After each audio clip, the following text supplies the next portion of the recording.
Hello members. As we near the end of the year, it's a good time for reflection for the corporation and the community, both on the achievements that we've made together during the year, but also on the challenges that the corporation and community have overcome. I've been in the role now for 2.5 years, and in that time we have seen some significant change and growth in the corporation. Not without its challenge, but I think the community and the corporation is heading in the right direction. One of those things that the corporation has done most recently, working with the community, is to put in the next 3-year strategic plan. But on top of that, the corporation has a real vision and is working with the community to implement a 10-year vision that drives the community towards true self-determination. What I'd like to do now is just show you a brief overview of what the corporation's been doing during the year.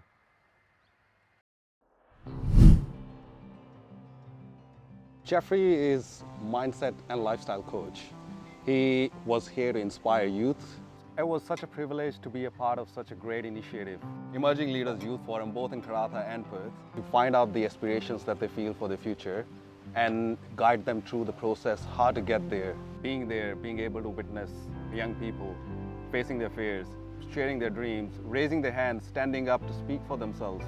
Also at the time where they individually recorded their videos, which I never imagined could have been the case, but it was such an inspiration to see them come out of their shells and speak up about their dreams, their aspirations. First of all, I want to thank Jeffrey for today at the Emerging Leaders Workshop, learning about all different things on how we can become better for ourselves and to encourage others. And yeah, if you have missed, it is definitely a must-do to come and learn for the next one, and I encourage that. I went to the Emerging Leaders Forum today, and it was good. I recommend it to anyone who's looking to become a leader in their family or community.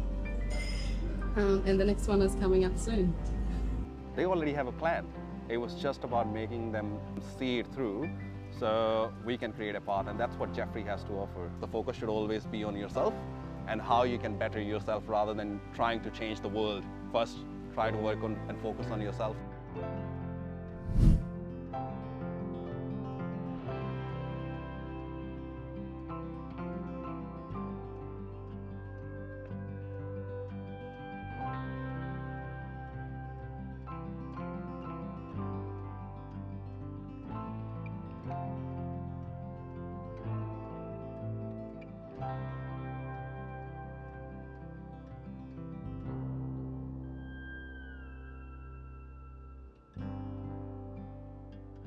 If you missed out on the last 2024 youth forums, we will be hosting more of them in 2025, and we would love to see more youth involved.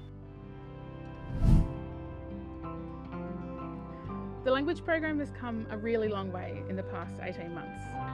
Sometimes it doesn't feel that way. There are so many things to do, so many things we could do. But this program is like a growing tree. It's got a solid foundation that will weather storms and will flourish even in drought. As the branches grow and reach for the sky, this trunk will carry Guruma and Binigura languages into the future as the cultural legacy of this generation's hard work. The deeper the roots, the stronger the tree, the higher we can grow together. Those branches are taking shape now, from collecting archival materials, recording speakers' language knowledge and oral histories, to designing writing systems, taking language back on country, and developing ways to teach, learn, and make language strong. And that's our main focus, making language strong. This has been a huge year for the program, and everything we've grown will set us up for an even bigger 2025. We hope to see you next year.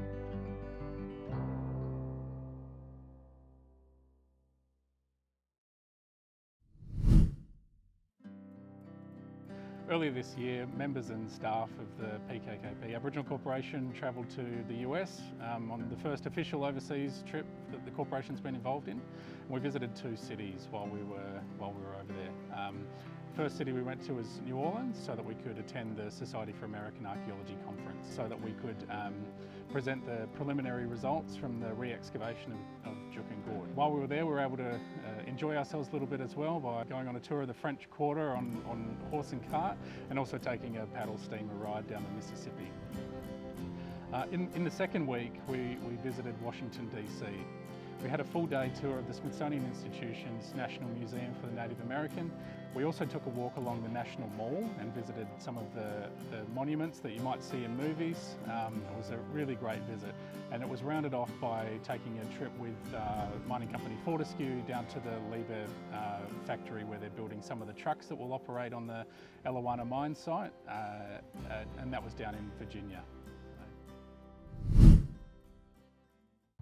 If we look into our community outcome space, our outreach service has significantly expanded to more towns, and we're now reaching Carnarvon, Geraldton, and working really hard to expand into Perth as well.